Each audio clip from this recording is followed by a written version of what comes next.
Check 1 2 मेरा mic शुरू हो गया। Yes, my mic is working. Good morning friends, आप लोगों का एक बार फिर स्वागत है मेरे YouTube channel technical talk with Sunil में। अभी जो आपने आवाज़ सुनी वो उस समय की आवाज़ है जब मैंने अपना माइक खुद से रिपेयर कर लिया था। यदि आप एक यूट्यूबर हैं तो आपके पास जरूर कोई ना कोई माइक होगा, चाहे वो एक कॉर्डलेस माइक हो, ब्लूटूथ माइक हो या फिर कोई कॉलर माइक हो। इसको छोड़ के यदि आप एक इंटरनेट का इस्तेमाल करते हैं तभी आपके पास कोई हेडफोन विथ माइक जरूर होगा। यूट्यूब के दौरान जो लोग वीडियो बनाते हैं तो वो आउटडोर शूट करते हैं और आउटडोर शूट करते समय कई बार आपके माइक खराब हो जाते हैं। वीडियो को आपने ध्यान से देख लिया तो आप अपना माइक खुद से रिपेयर कर सकते हैं और बचा सकते हैं वो पैसे जो एक नए माइक के ऊपर खर्च करेंगे। वीडियो को अंत तक ध्यान से जरूर देखिएगा। यदि आप मेरे चैनल पर नए हैं तो चैनल को सब्सक्राइब करना ना भूलें। मैं इसी तरीके की मनी सेविंग वीडियोस आप तक पहुंचाता रहता हूं। Let's move on to my repairing table.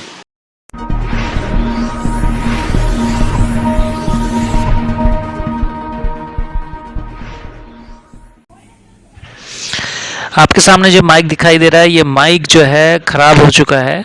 इसको मैं आपको चेक करके दिखा देता हूँ कि ये काम कर रहा है या नहीं।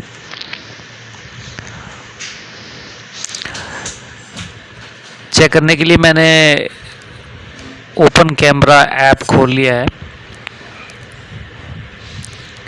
स्क्रीन के आपको दिखाई दे रहा है कि जब हम माइक कनेक्ट नहीं करते हैं तो मोबाइल का इंटरनल माइक काम करता है। तो जो लेवल वेरी हो रहा है ये आपको दिखाई दे रहा होगा।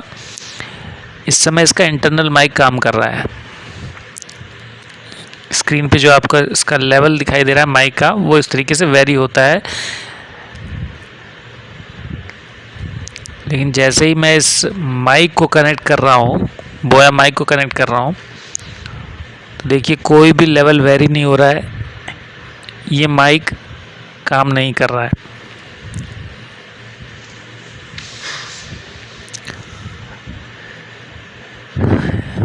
ये हमारा बोया BY-M1 माइक है। इसको रिपेयरिंग के लिए जो टूल लगेंगे वो आपको दिखाई दे रहा है। एक CSD है और एक ट्विज़र है। ESD इलेक्ट्रोस्टैटिक डिस्चार्जर वाला ट्विज़र है।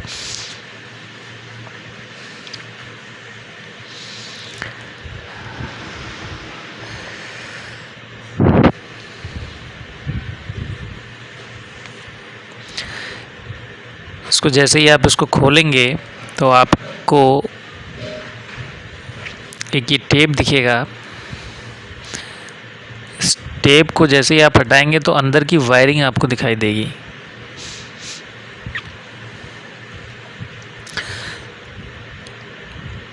ये कॉलर माइक का क्लिप है जो कि स्क्रू से कनेक्टेड है।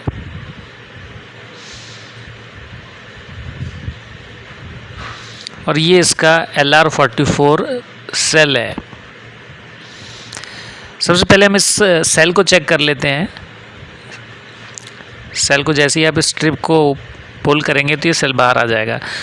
ये इसका पॉजिटिव एंड है। LR44 सेल इसके अंदर इस्तेमाल किया जाता है।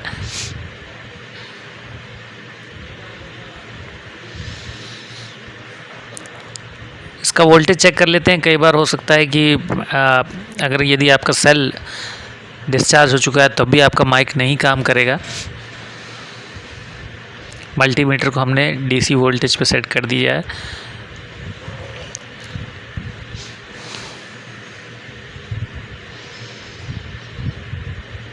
ये 1.2 वोल्ट दिखा रहा है, यानी कि सेल जो है उस वोल्टेज सेल में सही आ रहे हैं।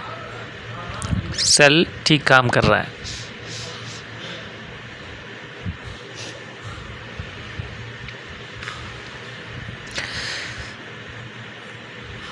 हालांकि जो इस माइक में प्रॉब्लम यह है कि आउटडोर शूट के दौरान इसका वायर जो है वो खिंच गया था।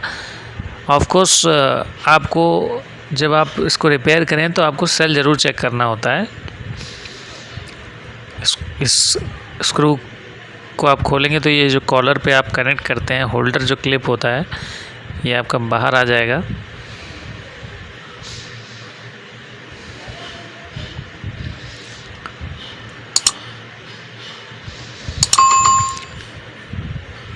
ये पॉजिटिव और नेगेटिव साइन दिए हुए हैं सेल को कैसे आपको कनेक्ट करना है।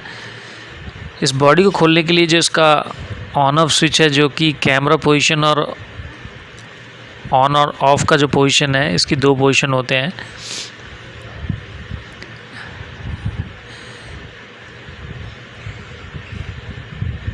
इसका ये बॉडी पूरी तरीके से जब तक नहीं खुले, जब तक कि आप इस स्विच को रिमूव नहीं कर लेते हैं।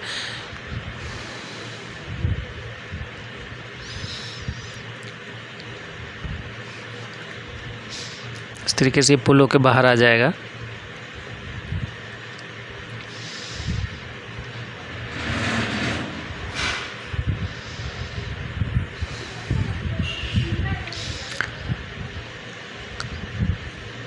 इस स्विच को जैसे ही आप रिमूव करेंगे तो इसका पूरा बॉडी जो है खुल जाएगा।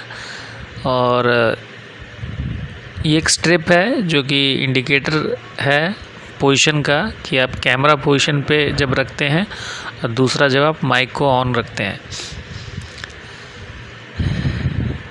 छोटी सी पीसीबी है और इस पीसीबी एक नट से टाइट है, तो इस पूरी पीसीबी को खोलने के लिए नट खोल लेते हैं।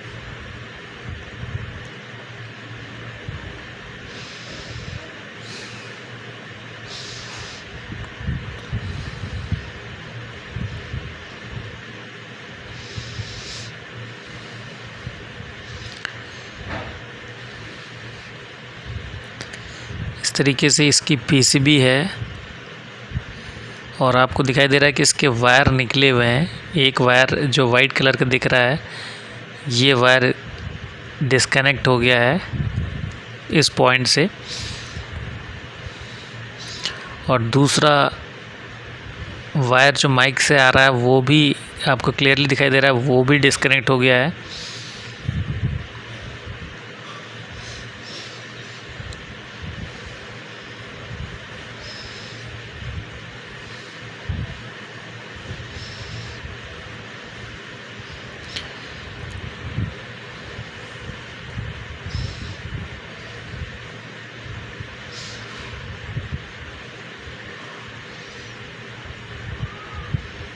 ये दो वायर आपको क्लियरली दिख रहे हैं कि ये दो वायर इसके सोल्डरिंग इसकी हट गई है।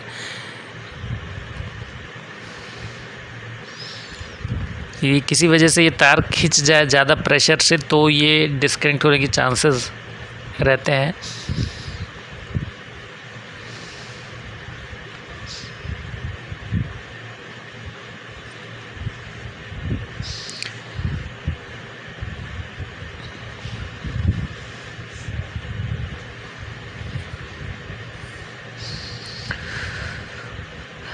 सोल्डरिंग प्लेस्ट लगा लेते हैं ताकि सोल्डरिंग इसकी अच्छी तरीके से हो जाए, कुछ भी ड्राई सोल्डर ना हो।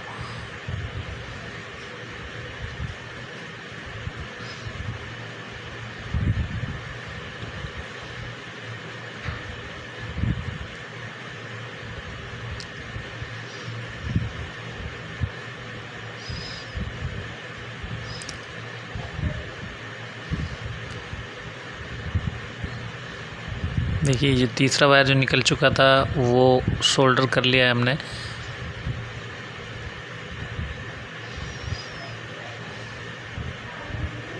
बहुत डेलिकेट वायर्स होते हैं इसके, खासकर जो सिग्नल माइक के जो सिग्नल आते हैं वो बहुत सॉफ्ट वायर होते हैं, तो बहुत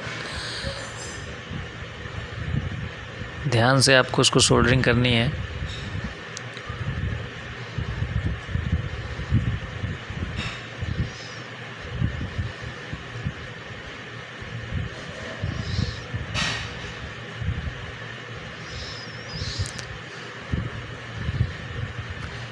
पहले से जब आप सोल्डर लगा लेते हैं तो बहुत आसानी से सोल्डरिंग हो जाती है, अदरवाइज़ आपको थोड़ा स्ट्रगल करना पड़ेगा सोल्डरिंग के लिए।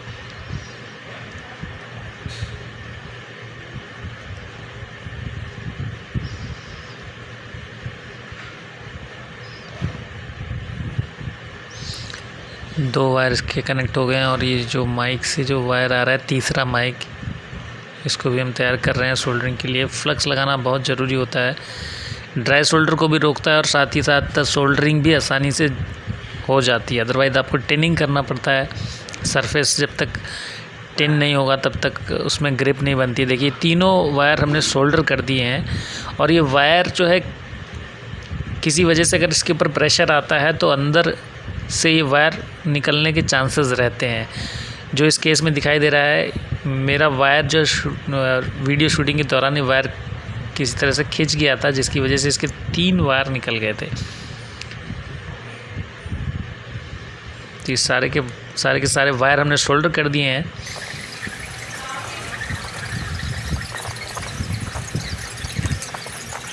क्या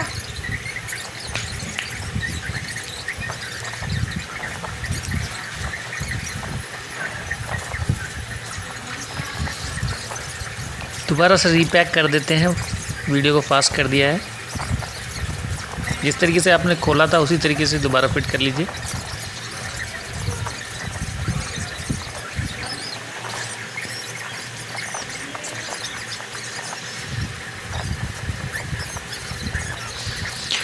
इस माइक की कीमत जो है लगभग 700 से 800 रुपये के बीच में इसकी कीमत आती है। कई बार ये 50-100 रुपये का वेरिएशन आता है। सबसे ज़्यादा जो यूट्यूबर माइक का इस्तेमाल करते हैं वो यही माइक है, और इसका माइक जो है जल्दी से ख़राब नहीं होता है। जो मैक्सिमम प्रॉब्लम आती है या तो उसकी बैटरी डिस्चार्ज हो जाती है, या फिर वायरिंग की वजह से, अगर किसी वजह से इसके वायर डिस्कनेक्ट हो जाते हैं। पैक करने के बाद अब इसको हम एक दोबारा चेक कर लेते हैं। ओपन कैमरा ऐप जो है,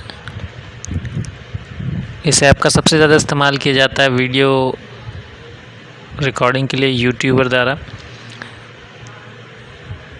माइक को कनेक्ट करने के बाद जैसे ही हम वीडियो रिकॉर्डिंग शुरू करेंगे, तो जो ऑडियो का जो सिग्नल लेवल है, तो देखिए अब वेरी हो रहा है। अब माइक दोबारा से सर्विसेबल हो चुका है। जैसे ही टैप कर रहे हैं तो ये लेवल आपको कम ज़्यादा होता दिखाई दे रहा है। ये माइक जो है सर्विसेबल हो चुका है।